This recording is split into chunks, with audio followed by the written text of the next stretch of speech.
Қайырлы күн ханымдар, бүгін сіздермен бананды панкейктер жасайтын боламыз. Менің каналыма тіркеліп, лайк басып достарыңызға жіберіп қолдап отырыңыздар.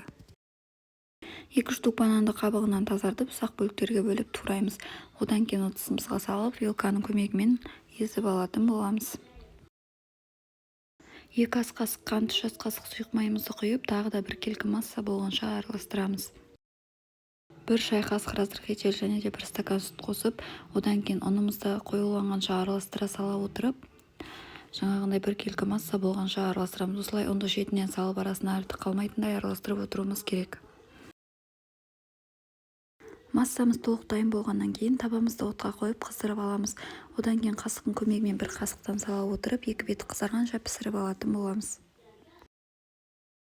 Бетіне осылай тесіктер шыққанда аударамыз, сол кезде іші толықтай пісіп шығады. Осымен бананды панкейктеріміз дайын болды. Өте жұмсақ әрі бананның дәмі керемет болып шықты. Барлықтарыңызға жасауға кеңес беремін. Менің каналыма тіркеліп қолдап отырыңыздар.